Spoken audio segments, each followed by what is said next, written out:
أعوذ بالله من الشيطان الرجيم. بسم الله الرحمن الرحيم. الحمد لله رب العالمين، نحمده ونستعينه ونستهديه ونستغفره، ونعوذ بالله من شرور أنفسنا ومن سيئات أعمالنا. من يهده الله فلا مضل له، ومن يضلل فلا هادي له. أشهد أن لا إله إلا الله، وأشهد أن محمدا عبده ورسوله لا نبي بعده. اللهم صل على النبي الأمي وعلى آله وصحبه وسلم. رب اشرح لي صدري ويسر لي أمري واحلل عقدة من لساني يفقه قولي. ولا حول ولا قوة إلا بالله العلي العظيم. إلهي أنت مقصودي ورضاك مطلوبي، أعطني محبتك ومعرفتك. Assalamualaikum warahmatullahi ta'ala wabarakatuh. Alhamdulillah, syukur kita kehadrat Allah subhanahu wa ta'ala, Tuhan sekalian alam. Dengan limpah kurnianya kasih sayang Allah ta'ala, masih lagi dia beri kesempatan kepada kita dapat sama-sama kita berada di rumah Allah subhanahu wa ta'ala. Dan mudah-mudahan segala pekerjaan amal kebajikan yang kita lakukan diterima oleh Allah subhanahu wa ta'ala sebagai amal yang salih.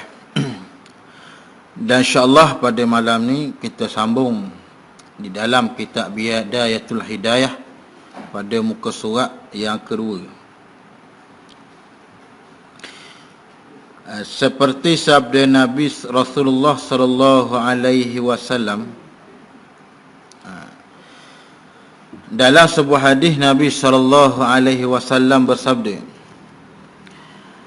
"Man a'ana ala ma'siyatin walau bi syatrin kalimatin wa kana syarikan lahu fiha." Yang mana Nabi sabda, siapa yang menolong orang lain melakukan suatu maksiat walaupun hanya dengan setengah kalimah sahaja, maka orang itu dikira berkongsi di dalam melakukan maksiat tersebut. Yang mana hadis ni Nabi nak cerita, nak beritahu kepada kita bahawasanya orang yang duk menolong, ditolong pada pekerjaan maksiat, dia tak buat benda tu, dia kerja benda maksiat ni, tapi dia suruh orang. Dia suruh orang ataupun dengan setengah-setengah perkataan, dengan satu-satu perkara kejahatan ni dia suruh. Dan juga yang mana selagi satu hadis Nabi kata, ar-ridha'u ma'siyati ma'siyatuh. Masalah orang yang apabila dia redha, orang ar-ridha'u ma'siyati, orang yang redha terhadap maksiat. Mana bila dia tengok maksiat ada depan dia, dia panggil dia redha dengan perkara tu. Dia kata biarlah, urusan dia, bukan urusan kita. Dia redha. Dan ada pula dia tak rasa benci. Karenalah Nabi kata tegah ni dengan 3 perkara. Mana iaitulah yang pertamanya, dengan perkataan, dengan perbuatan. Kalau sekiranya panggil tak boleh dengan perbuatan, tegah dengan perkataan. Lalu tak boleh juga tegah dengan perkataan, bahawa kita ni tak kuasa, maka sedoa imam, iaitulah tegah dengan hati. Mana hati dia tidak redha dengan perkara-perkara maksiat. Perkara maksiat ni hati tak redha. Atau tu dia nak larang orang tak kuasa. Dia panggil orang yang mana lemah, orang pandai orang tak ada kuasa, kan lama pergi lawang, pergi cegah dia ni, nyanyi kita pula. Tegar panggil jadi menyeksa kita pula, habis harta-harta kita pula hilang. Maka di situ kita ni tak ada kuasa. Tapi walaupun ada orang kuasa, mana dari segi kekuatan dia ada, maka tegah dengan perbuatan. Di segi perkataan, mana jenis mulut ni bila cakap orang pakai lalu dah, maka tegah dengan perkataan. Lalu hak sedoa iman Nabi kata, mana iaitulah hak panggil hak lemah sekali, iaitulah hati. Tak, panggil tegah dengan hati. Maka ni sedoa imam. Mana kata jangan redha akan perkara-perkara maksiat. Mana orang yang redha pada perkara-perkara maksiat ni, dikatakan orang ni mengerja maksiat jugalah.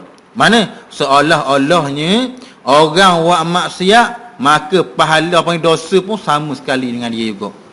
Dosa pun boleh ke dia juga. Mana Nabi kata. Seperti ni hadis Nabi, orang yang duk menolong pada orang lain melakukan suatu maksiat, walaupun hanya setengah kalimah saja, dia tolong orang melakukan maksiat, maka orang itu dikira berkongsi walaupun hanya dengan setengah kalimah. Berkongsi di dalam melakukan maksiat tersebut. Ni. Mana ni disebut dia kata di segi ilmu. Ayat ni bila dia tahu dah orang ni apabila dia belajar menuntut ilmu, mana iaitulah tujuannya bukan untuk mencari redha Allah Ta'ala. Tujuannya menuntut ilmu kerana nak cari kelebihan duniawi. Mana kerana pun nak cari kelebihan-kelebihan, nak cari martabat-martabat, nak cari harta. Sebenarnya sanggup menjual akhirat. Mana apa perkara-perkara yang benar tidak keluar dan mengeluarkan perkara-perkara yang tak benar. Mana dia sembunyikan. Maka Nabi kata orang ni mana dia menolong, dia tahu dah orang ni mengerjakan maksiat, maka dia tolong juga, tolong untuk mengajar ke dia, beritahu ke dia. Maka Nabi kata orang ni kongsi pada syarikat. Sebab itulah dalam bab menuntut ilmu lah Abang Imam Ghazali rahimahullah ta'ala menyebut mana pertama sekali iaitu niat. Dan jikalau kata Imam Ghazali lagi, dan jikalau niatmu dalam mencari ilmu itu untuk mencari keredaan Allah Ta'ala. Sabit kita mari sini Allah Ta'ala atau kita mana menuntut ilmu. Mari dengar ni bukan tujuan nak lebih, bukan tujuan nak kata kita lebih, kita ni tinggi tak. Nak mengatakan mana nak mencari keredaan Allah Ta'ala supaya Allah Ta'ala redha dengan hak kita hidup di atas dunia ni. Mana kata bila Allah Ta'ala redha kita atas dunia ni, maka amang sentosalah kita. Tapi kalau sekiranya Allah Ta'ala tak redha, maka panggil orang ni binasalah, dalam keadaan celaka. Sebab itulah kita menuntut, kita mencari ilmu, belajar ilmu agama, tambah-tambah ilmu akhirat. Ilmu yang mana nak bawa bekal akhirat ni lebih lagi. Dia kata jikalau niatmu dalam mencari ilmu itu untuk mencari keredaan Allah dan mencari hidayah, yakni petunjuk, bukan semata-mata untuk pandai bercakap, maka hendaklah engkau bergembira kerana para malaikat telah mengembangkan sayapnya apabila engkau berjalan, dan ikan yang ada di lautan semuanya memintakan ampun bagimu apabila engkau berjalan. Mana hak kata Allah, mana dikatakan malaikat ni, bila orang belajar mari menuntut ilmu, malaikat merendahkan sayap dia. Mana ambil daripada masyrikul wal maghrib, daripada pihak masyrik kepada pihak maghrib, daripada timur dan barat, malaikat merendahkan sayapnya. Kenapa? Kerana menghormati bagi orang yang menuntut ilmu. Dan juga ikan-ikan di lautan pun semuanya minta apung bagimu. Kita ni ikan-ikan pun minta apung pada orang yang menuntut ilmu. Ilmu mana? Orang yang mencari kerana nak cari keredaan. Tujuan cari ilmu tuan mari berdengar kerana nak cari redha Allah Ta'ala. Dengan dialah ilmu yang kita dapat, kita berdengar, boleh kita beramal dengan cara kita. Cara yang mana sedaya mampu kita. Situlah kita walhasilnya naknya. Dan tetapi sebelum itu, dia kata hendaklah engkau ketahui bahawa hidayah itu adalah buah dari ilmu. Panggil nak boleh hidayah Allah Ta'ala ni tak dapat tidak kena ada ilmu. Hasil hidayah, hasil petunjuk Allah Ta'ala bagi kepada seorang. Kita duk minta semua dengan Tuhan dalam semayang, duk baca Fatihah, ihdinas siratal mustaqim. Ya Allah, ihdina, tunjukkan olehmu akan kami jalan yang lurus. Panggil tunjuk pada kita jalan lurus. Mana jalan lurus? Panggil jalan yang diredai oleh Allah Ta'ala. Mana iaitu hidayah petunjuk pada nak melakukan kebaikan yang perkara yang Allah Ta'ala redha. Maka nak boleh petunjuk tu, kata Imam Ghazali, mana iaitulah buahnya daripada ilmu. Dan bagi hidayah itu ada bidayah. Mana bagi hidayah itu ada permulaan. Mana nak boleh hidayah Tuhan ni kena belajar. Tak kena menuntut ilmu. Allah Ta'ala untuk mendapatkan petunjuk. Bila Allah Ta'ala datang petunjuk, maka di situ mari taufik. Apa dia taufik? Petunjuk ni iaitulah hati ni ia cenderung, tak berasa berat pada nak melakukan segala kebaikan. Tak, terkadang kita ni ada dah perasaan. Tak, berasa tengok orang buat ibadat, berasa rugi kita ni. Tak, duk gini. Kita terkadang Allah Ta'ala capuk dalam diri kita ni, berasa beruginya aku ni duk gini. Tak, apa lagi ni. Terkadang hidayah dapat dah, tetapi taufik pula tak ada. Mana taufik? Ya, ini kekuatan pada nak melakukan hidayah petunjuk ada mari letak dalam hati kita. Pada kita nak buat ibadat, nak semayang, nak tengok orang puasa, tengok orang bangun tahajud, tengok orang baca Quran. Ada dah dalam hati tu. Nak apa panggil Allah Taala tunjuk dah tu. Baru ni nak kembali. Tu apa panggil orang ni mana? Apa panggil setengah daripada hidayah Allah bagi tu. Hak bimbang ni mana? Tak ada langsung perasaan. Tengok orang baca Quran atau ibadah, ikut dia, hak dia. Kita tak ada benda pun, ni bimbang. Bimbang sangat. Takut apa? Takut jauh pada Allah Subhanahu Wa Taala. Maka orang ni orang hak mana ada dah terdetik hati, hati memada dah. Tapi cuma dia berhajat kepada taufik. Taufik mana? Kekuatan. Tapi itulah kita ni minta pada Allah Taala ni dua perkara. Iaitulah supaya kita diberi hidayah dan juga taufik. Kalau ada hidayah cita-cita saja, tapi kekuatan nak buat ni tak ada. Tak jadi juga. Maka hasil semua tu dengan ada taufik dan juga hidayah. Maka dia kata, dan bagi hidayah itu, bagi petunjuk itu ada bidayah. Apa dia bidayah? Permulaan. Bagi permulaan bagi nak dapat hidayah. Permulaan bagi nak dapat petunjuk Allah Ta'ala. Dan ada pula nihayah, yakni kesudahan daripada petunjuk Allah. Dan ada zahir dan ada pula batin. Dan engkau tidak akan sampai kepada nihayatul hidayah, mana kesudahan bagi hidayah, dan tidak akan dapat menyelami batin hidayah kecuali setelah engkau selesai dari menyempurnakan segala urusan yang berkenaan dengan zahir hidayah itu. Mana zahir hidayah? Ilmu. Nak kita mari menuntut, mari belajar. Mana nak boleh hasil batin hidayah? Mana? Iaitu hati ni sentiasa ingat Allah Ta'ala. Nak boleh sifat buang segala sifat-sifat mazmumah, sifat-sifat mazmumah, dan berpindah pada diri kita sifat-sifat mahmudah, sifat yang terpuji. Mana? Dengan sifat sabar, sifat qanaah, sifat mana lagi? Tak, sifat rajak, sifat khauf, sifat takut. Semua tu mana? Iaitulah permulaan bagi hidayah, jalan yang baik. Mana? Iaitulah dengan ilmu. Dia kata nak boleh kesudahan hidayah ni, kena ada permulaan. Dah kalau orang dak mari belajar, dak menuntut ilmu dulu lagi, macam mana Allah Ta'ala? Dia kata tak apa, kita boleh ilmu laduni. Ada ke orang? Dak ilmu laduni. Walaupun ilmu laduni ni ilmu yang Allah Ta'ala anugerah bagi pada seorang, tapi atas jalan dia menuntut ilmu. Tak, dia belajar dengan berguru. Dia bukan mari stokor kita beramal, debok mari ilmu dah. Dia kena ada guru, ya ada orang dalam membimbing pada ilmu sana itu, baru boleh nak ilmu laduni. Bukan boleh mudah-mudah.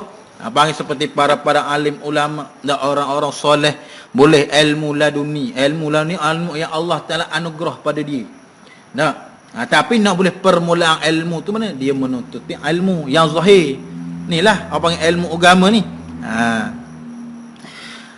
Dan lagi pula dia kata, dan setelah engkau selesai dari menyempurnakan urusan yang berkenaan dengan zahir hidayah itu, barulah boleh batin hidayah, hak dalam hidayah dalam. Mana?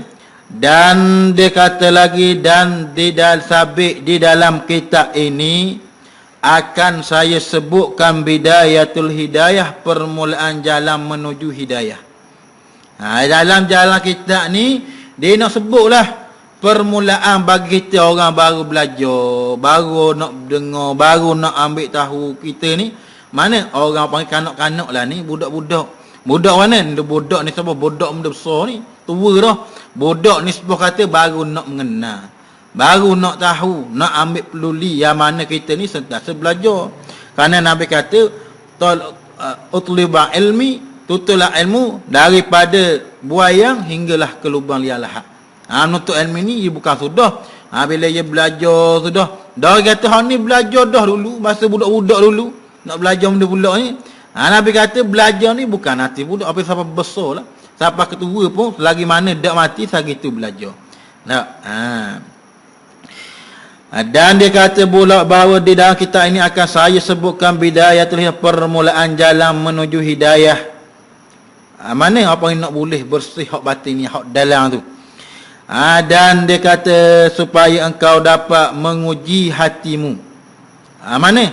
Bila tahu dah perkara ni, boleh tahulah nak menguji sejauh mana hati kita. Nak pegangan kita terhadap Allah Subhanahu Wa Taala. Lagu mana nafsu apa panggil nak mengenal diri ni. Tak, ilmu ni panggil nak kenal diri. Sejauh mana diri kita. Tak kuat tak diri kita. Sebab itulah Allah berkata man arafa nafsahu faqad arafa rabbahu. Orang yang kenal diri dia, maka dia kenal Allah Taala. Boleh nak kenal ni? Siapa mulaan bagi nak kenal ni? Nak kenal diri kita jauh mana hidayah Allah Taala. Maka kita dapatlah menguji hatimu, dapat didik tahu tengok lagu mana kelakuan hati kita. Mana kelakuan hati ni kita nak tahu molek tak molek ni apabila berlaku suatu perkara tu pada diri kita. Mana? Seperti sifat marah. Sifat marah tak boleh jadi duk suka sengih nak marah tak. Sifat marah ni ia jadi apabila berlaku perkara tu. Kita nak marah tengok sejauh mana kesabaran kita. Marah situ baru boleh tahu kita sabar tara mana. Tak. Lagi mana perkara tu tak kena pada kita dah royak lagi. Bos ni dia didik, dia ajar cara lagu mana nak mengatasi perkara tu. Dan dia kata lagi seandainya sekiranya engkau dapati hatimu cenderung kepadanya dan nafsumu mahu mengikuti arahannya. Arahan permulaan hidayah tadi itu, dan ia dapat memberikan perhatian yang sewajarnya, maka nanti engkau akan sampai kepada nihayatul hidayah. Mana? Dia kata apabila dia tengok tilik pada hati dia. Tengok kerana Allah Ta'ala kata Allahu la yanzuru, Nabi kata Allahu la yanzuru ila suwarikum. Allah tak tengok pada rupa parahmu. Hitam ke, cerah, hitam ke, gelap ke, Allah Ta'ala tak di situ. Tak. Korang apa pendek ke, rendah ke, Allah Ta'ala panjang ke, Allah Ta'ala tak tilik situ. Besar ke mana pokok ke, Allah Ta'ala tak tilik situ. Walakin yanzuru, tetapi Allah Ta'ala tilik qulubikum, hati sekian kamu, wa a'malikum. Tak. Dan wa niyatikum, dan niat sekalian kamu. Tak. Allah Ta'ala tilik, Allah Ta'ala pandang pada hati. Tak. Sejauh mana kita, hati kita. Tak, betul-betul dak ikhlas kita kepada Allah Subhanahu Wa Taala. Orang lain tak boleh nak hukum. Bila orang ni menunjuk dia tidak ikhlas tu. Tak, tak boleh nak hukum. Hati dia dengan Tuhan dia lagu mana dah. Tak. Sebab itulah bahawasanya sahibul bait ya'rifu fi baitihi. Tuan rumah ni dia beritahu benda hak dalam. Boleh tak kita tanya, kita tengok orang ni mana? Kita tanya orang ni tentang rumah dia tu. Dia kata mana rumah dalam tu bukan cerita. Kita cerita sesa nipu bang ni. Sebab kita tak tahu dalam rumah dia ada benda tahu. Kalau dalam rumah ada apa dia je tahu. Rumah dia guana-guana. Begitu juga hati orang ni dia je tahu. Tahu mana diri dia, dia dah tahu.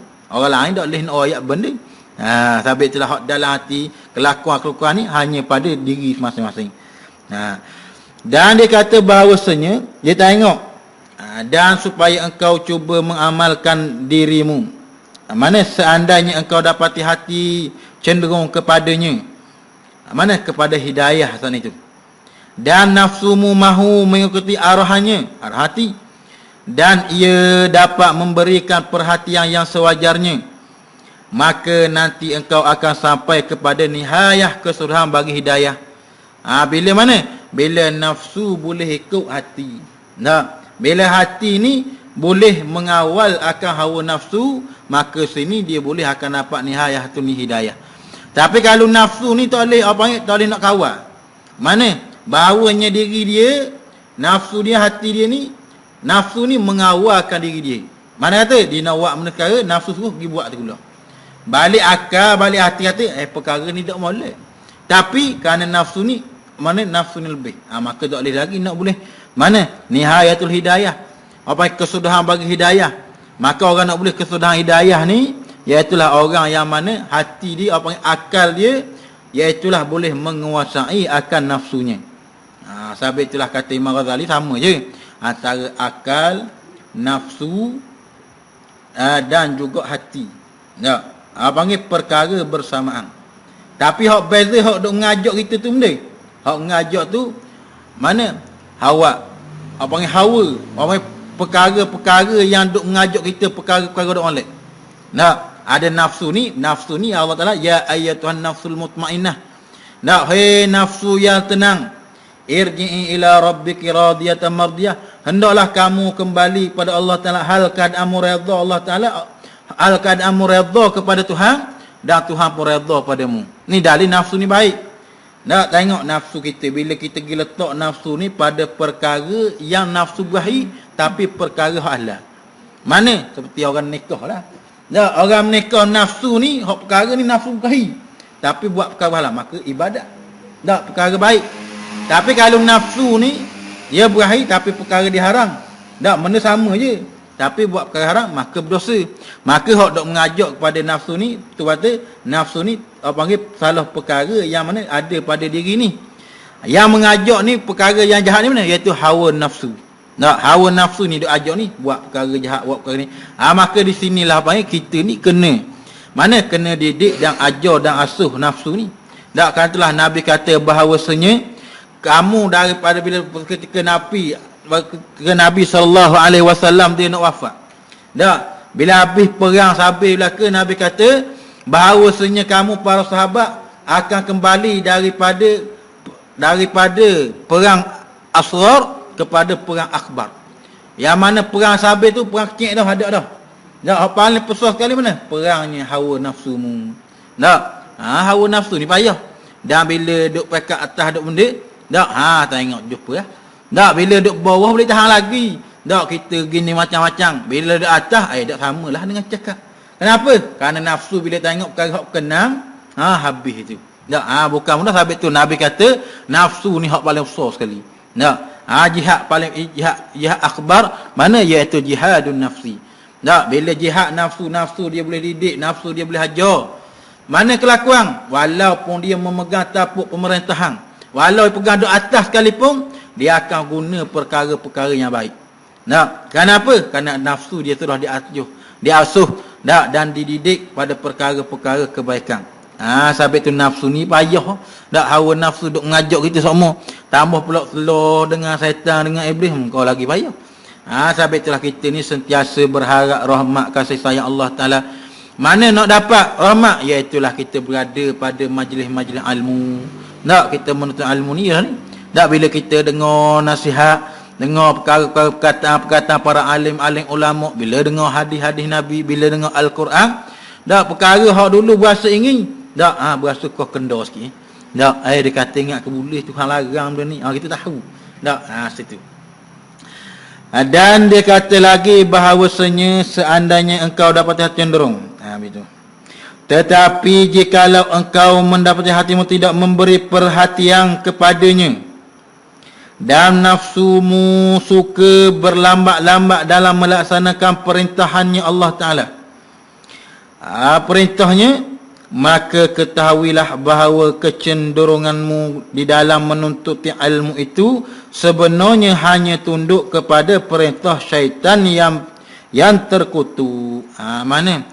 Iaitulah kata Imam Ghazali, tetapi jikalau engkau dapati mana? Duk belajar dah, duk tahu dah dalam bab ni, dak kena buat begini, tapi hati kita ni dak juga jadi berlambat-lambatan.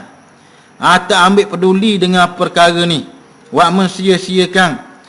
Maka dikata ketahuilah bahawa kecenderunganmu di dalam menuntut ilmu itu sebenarnya hanya tunduk kepada perintah syaitan yang terkutuk, yang mahu menipu engkau dengan bermacam-macam tipu helohnya sehingga engkau akan terjerumus ke dalam cerung kecelakaan.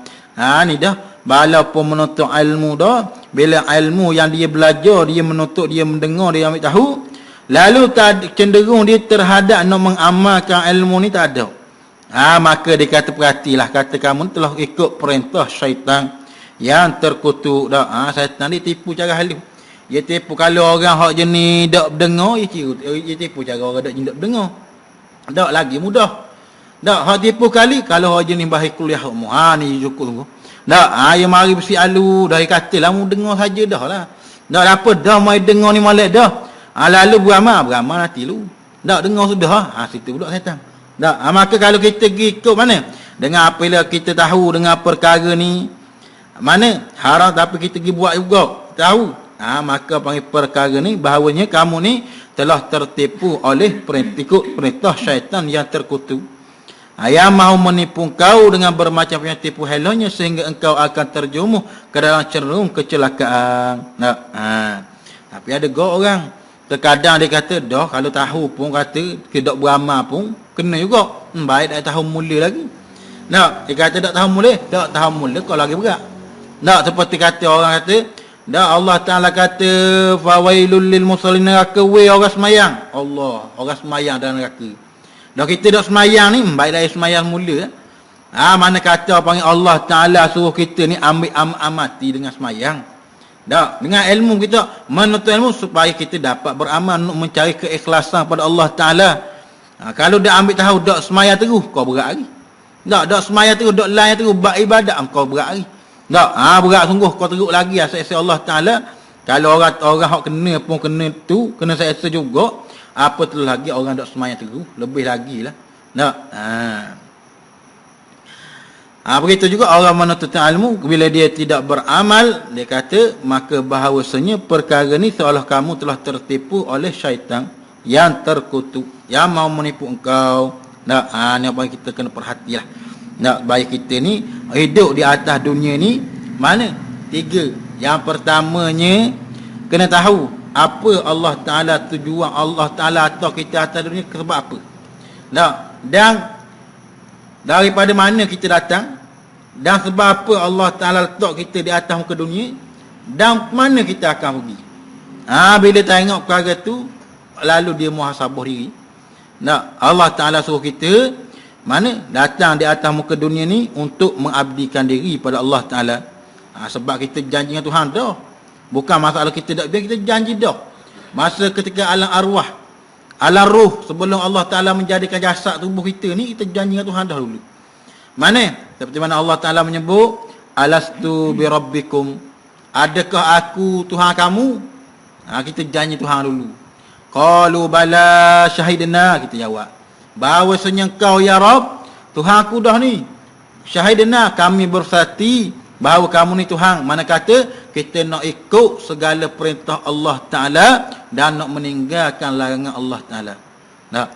Tiba-tiba mana bila kita janji dah kata nak buat perkara, bila timbanya di atas muka dunia dah buat perkara tu. Sebab tu dia beri seksa Allah Taala. Sebab apa? Sebab perkara hak kita janji dah dulu. Nak buat ibadat pada Allah Taala. Maka situlah Allah Taala dia tidak mengazabkan seseorang mana selagi mana dia tidak mengutuskan rasul.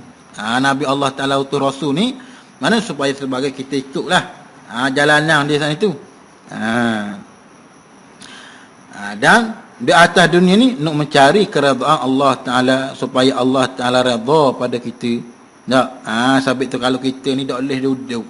Mana kita ni nak duduk dengan Allah Taala ni berat. Sibuk dengan kerja, sibuk dengan pekerjaan dengan dunia ni sibuk. Lalu nak duduk ni abang kita boleh. Sibuk. Maka katanya Nabi, kun ma Allah, jadilah kamu orang yang berserta dengan Allah Taala. Mana? Yani orang yang ikut perintah Allah Taala dan meninggal larangan. Nak meninggal guana payah, kita ni nafsu ada, setan pun duk tipu. Dengan dunia pun kita miliki. Maka Nabi kata kalau tak boleh nak duduk dengan Tuhan, kun ma'aman ma'allah, maka hendaklah kamu duduk dengan orang yang berserta dengan Allah Taala. Apa dia? iaitu daripada golongan-golongan para alim-alim ulama. Tak, sebab tu golongan ulama ni kita tak boleh buat senda ni dia. Mana? Tapi tu Nabi kata duduk pada orang yang hafil diri dia dengan Allah Taala. Tak, mudah-mudahan kamu ni hafil dengan Allah Subhanahu Wa Taala. Bila kita tengok orang baik, tengok orang berjuru, tapi itulah terkadang apa panggil salah satu daripada sahabat pun peranang juga. Tak, kawan sahabat pun peranang juga. Bila kita kawan dengan orang baik, baik pas kita.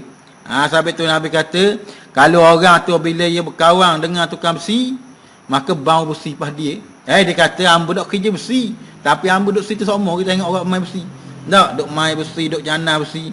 Dah guna bau busuk. Dia tu, mana tu bau tu sekali pas kita bau. Dan kalau sekiranya kita ni jenis kawan dengan orang mana? Orang hak jenis mana hak jenis jual minyak wangi. Tak, dia jual wangi tapi kita duduk dia, bau sedap pas kita. Begitulah juga kalau bersaing kawan sahabat dengan orang yang baik, mana maka baik pas kita lah. Kerana agama seseorang ia terletak pada sahabatnya, pada taulangnya. Kalau taulangnya baik, baik pas dia. Betul lah Nabi kata, hiduplah kamu berserta orang yang ingat pada Allah Ta'ala. Dah jenis kalau kat saing tu, mana sahabat tu hak jenis bahir kuliah semua. Kita duduk saing dengan dia, hak bahir-bahir dengar, dak dengar pas kita. Kerana apa ni duduk pada taulang dia hak mana sana tu. Dan lagi pula dia kata dan dia kata bermula syaitan sebenarnya bermaksud supaya engkau melakukan kejahatan padahal engkau menyangka bahawa engkau telah berbuat kebaikan. Ni hak panggil tipu syaitan hak alif sekali ni. Mana?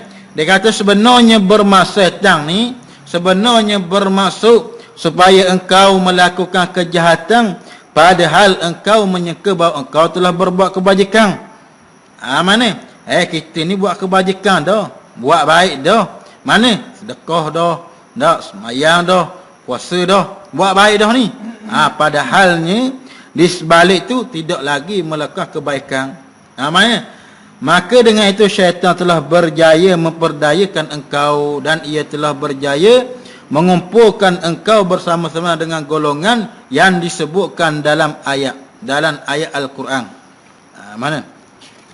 Seperti mana firman Allah Subhanahu Wa Taala dalam Al-Kahfi, "Qul hal nunabbiukum bil akhsarina a'mala." Yang mana Allah Taala menyebut berfirman kepada Nabi Muhammad, dia kata qul hal unabbiukum bil akhsarina a'mala, katakanlah wahai Muhammad, mahukah kamu aku khabarkan dengan orang yang sebenarnya mendapat kerugian di dalam usaha mereka. Mana Allah Ta'ala kata wahai Muhammad bahawasanya aku nak beritahu kepadamu ada satu golongan yang mana dia ada usaha dah tapi usaha dia merugikan. Mana? Alladzina dhalla sa'yuhum fil hayatid dunya wa hum yahsabuna annahum yahsinuna sun'a. Yang mana yang sun'a? Yang mana dia kata iaitu orang yang telah menyita-nyitakan perbuatan mereka. Duk cita-cita akan perbuatan mereka dalam kehidupan dunia ini sedangkan mereka sangka bahawa mereka telah berbuat baik. Mana? Orang ni apa panggil dia buat baik dah tapi dia suka kata dia buat baik dah dengan perkara tu. Mana seperti tadilah. Dia buat sedekah, dia buat perkara baik dah tapi di dalam hati dia bukan tujuan nak cari pahala dah, bukan kerana cari redha orang, kerana bila dia sedekah pada orang tak, kat gigi ada orang puji aku ni. Tujuan lain. Tujuan dia kerana manusia. Tujuan kerana makhluk. Tujuannya nak dapat pujian, nak dapat kelebihan, nak dapat cita-cita perkara lain. Kalau dia menuntut ilmu, mana? Dia nak berasa bahawa dia dipandang pada orang. Nak berasa diri lebih. Bila orang terkadang dia lebih, mana? Dia panggil dia memandang rendah orang lain. Pandang rendah dia kata benda kau tak tahu benda satu ni. Dia memandang rendah pada orang. Mana apa yang lebih, apa yang memandang lebih. Bila lebih dia tak ambil lah, nak bergaul, nak bersaing dengan orang yang buat kurang pada dia. Dan lagi pula dia kata bahawasanya Allah Ta'ala kata orang ni rugilah dia usaha selama ni, maka walhasil usahanya jadi rugi juga. Mana? Mana dia usaha kerana keduniaan. Tak, bukan akhirat dah lah. Walaupun berbentuk zahir, bentuk akhirat. Tapi nisbah asal keadaan hati dia nak dunia. Nak, dia nak dunia. Mana nak lebih? Nak orang sanjung dia. Nak orang martabat bila ada ilmu. Banyak orang sanjung dia. Orang martabat dia. Tak, orang akak dia lebih. Maka ni yang paling bahaya ni. Tak, takut sangatlah. Dan ketika itu syaitan sangat pandai mengajar kepada engkau akan kelebihan ilmu. Mana? Pada ketika orang tu duk suka kata bahawasanya dia sudah mengerjakan yang baik. Padahal hakikatnya tidak lagi. Maka pada ketika itu syaitan ni dia kata sangat pandai mengajar kepada engkau akan kelebihan ilmu dan darjat para ulama. Dan ia mengajar engkau beberapa kelebihan mencari ilmu yang telah disebutkan dalam hadis. Dan juga perkataan ulama, sedangkan syaitan dengan sengaja mengelupakan engkau daripada seumpama sabda Nabi. Jadi apabila syaitan ni mengajar gitu, mana? Ya start nak hukum orang. Start hukum orang ni buat bid'ah. Start hukum orang ni panggil tak kena. Buat apa panggil cara Nabi tak buat. Benda macam-macam. Mana? Tujuan boleh jadi tujuan dia kerana panggil dia nak supaya orang sanjung dia, hebat dia ni. Lebih dia ni. Kau tengok para alim-alim ulama dulu. Ulama-ulama dulu seperti Imam Syafi'i, Imam Malik. Walaupun mereka ini dari golongan panggil sama-sama tahap. Tapi dia tidak merendahkan sama-sama mereka. Bahkan tanda hormat dia ada. Tengok Imam Malik apabila dia pergi pada tempat mazhab Imam Syafi'i rahimahullah ta'ala. Tengok akhlak dia panggil bila pergi. Sedangkan Imam Malik ni bila semayang subuh tak ada kunut. Tak ada kunut Imam Malik. Tapi bila pergi tempat Imam Syafi'i, masing-masing orang panggil tambuh. Mana dia akad lah. Masing-masing tunggu nak sujud. Tapi Imam Malik dia baca kunut. Kenapa? Kerana dia mera'i mazhab Imam Syafi'i. Tengok ulama dulu. Dia tidak bodoh, orang panggil tak cepat menghukum. Tapi ke belakang ni mana?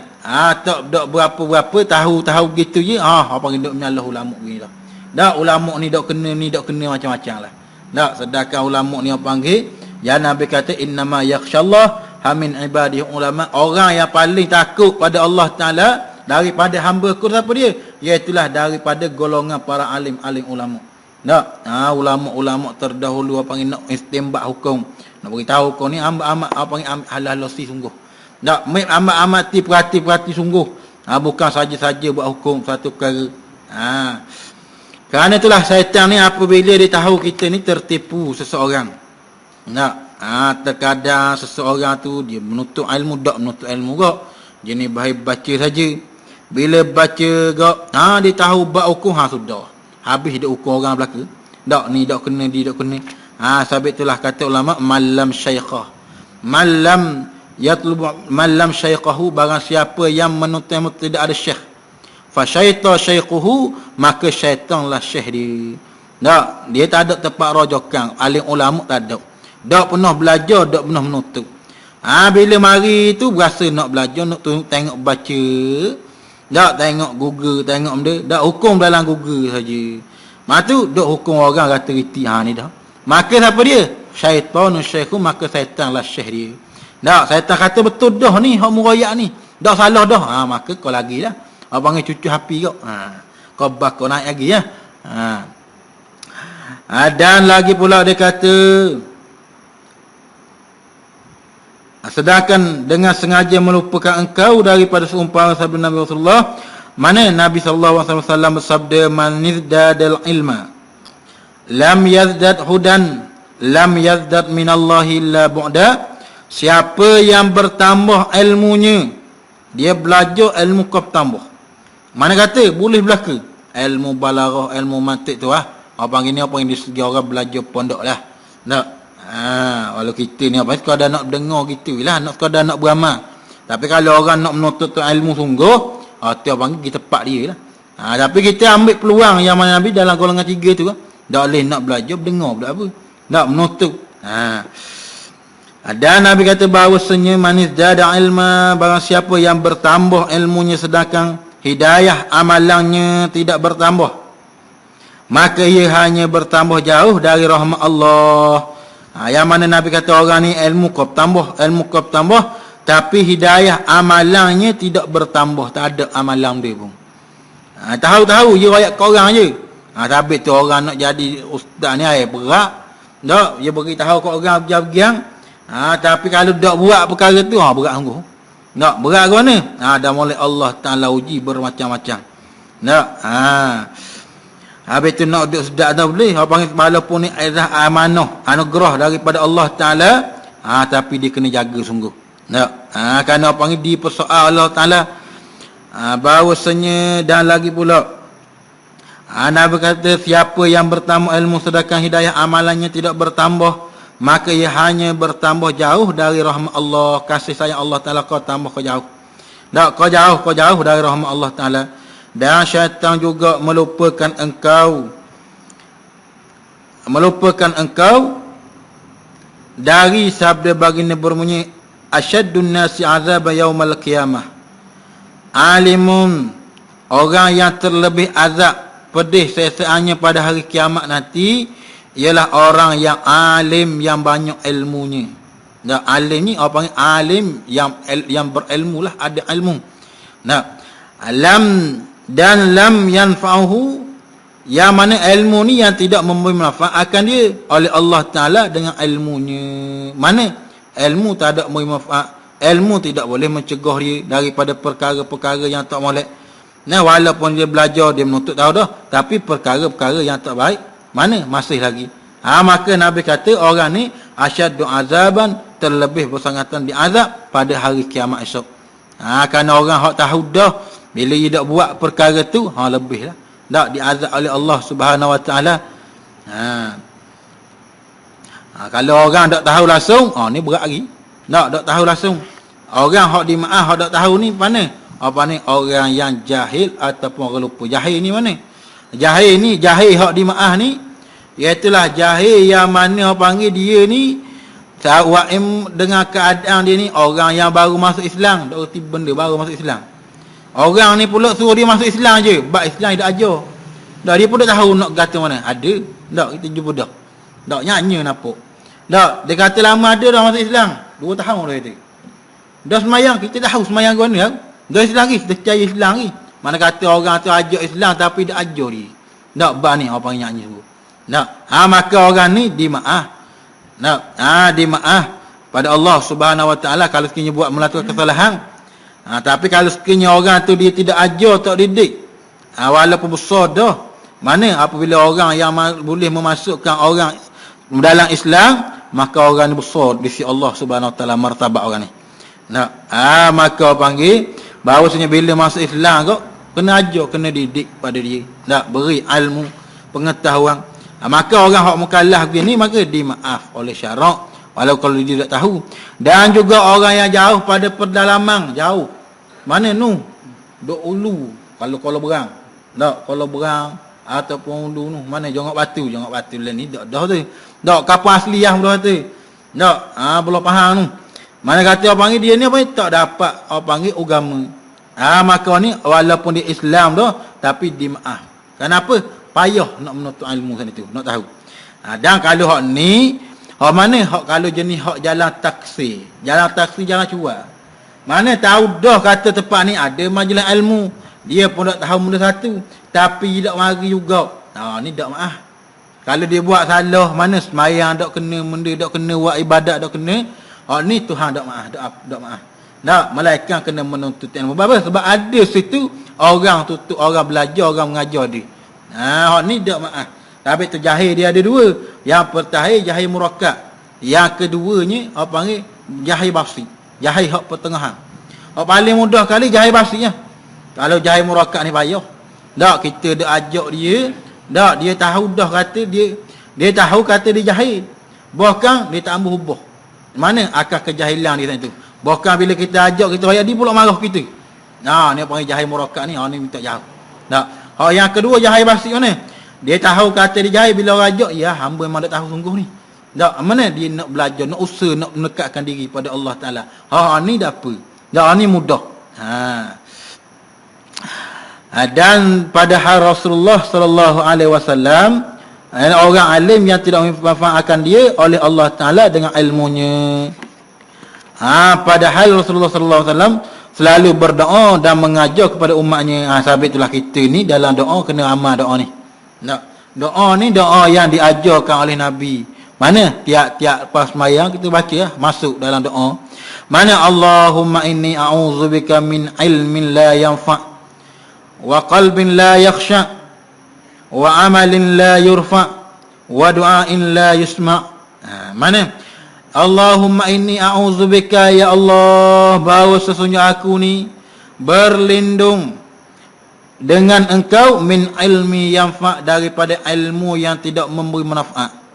Mana apa? Apa ilmu yang dapat ni tuan-tuan? Ilmu yang ia dapat tapi tak merubah apa-apa. Tak perangai sama perangai macam dulu kok. Tak ubah perangai macam dulu kok. Sama je. Mana ilmu tu tak memberi manfaat. Dan wa qalbin la yakhsha', dan berlindung daripada hati yang tak khusyuk. Mana? Supaya Allah kita nak semayang ni biarlah ada khusyuk dalam semayang. Tak khusyuk iaitu perhati apa yang merasa kesedapan kita dalam melakukan ibadah kepada Allah Taala. Dan wa amalin la yurfa', dan amalan yang tak terangkat. Mana amalan kita buat Allah Taala tak terima. Minta Allah Taala berlindung juga. Mana Allah Taala jauh daripada amalan buat, daripada tidak terangkat. Dan wa du'ain la yusma', dan doa yang tidak didengar. Mana? Yang ni doa yang tak dikabul. Mana doa ni? Doa yang selalu Nabi dia bacalah. Dan yang ajar umat-umat dia, bacalah doa ni, kita berlindung, kita minta pada Allah Ta'ala apa yang kita belajar, apa yang kita tahu, supaya hak kita tahu dapat memberi manfaat pada kita. Dapat memberi kita ni orang yang terlebih takut kepada Allah Subhanahu Wa Ta'ala. Ni doa ni bolehlah kita buat beramal ni, minta pada Allah Subhanahu Wa Ta'ala. Dan dia kata syaitan juga melupakan engkau daripada sabda Rasulullah sallallahu alaihi wasallam yang berbunyi maratul lailal isra bi biqaumin nuqradu shifa'uhum bimaqarida min narin. Situ dululah. Tak garik dah. Garik isi dah. Tak. Buat garik. Wallahu subhanahu wa ta'ala alam. InsyaAllah kita sambung pada minggu depan, dipanjang masa, dipanjang umur oleh Allah Subhanahu wa taala. Aku qauli hadza wa astaghfirullahalazim li wa lakum wa li sa'iril muslimin wal mu'minina ghafurur rahim. A'udzu billahi minasyaitonir rajim. Bismillahirrahmanirrahim. Rabbi shrah li sadri wa yassir li amri wa hlul 'uqdatam min lisani yafqahu qawli. Allahumma ighfir li ummati Muhammadin, Allahumma astur li ummati Muhammadin, Allahumma jibur li ummati Muhammadin. Allahumma lakal kulluh wa bikal kulluh wa ilaikal kulluh antal kulluh wa kullu kulli bi rahmatika ya arhamar rahimin. Wa sallallahu ala sayyidina Muhammad wa ala alihi wa sahbihi wasallam. Walhamdulillahi rabbil alamin.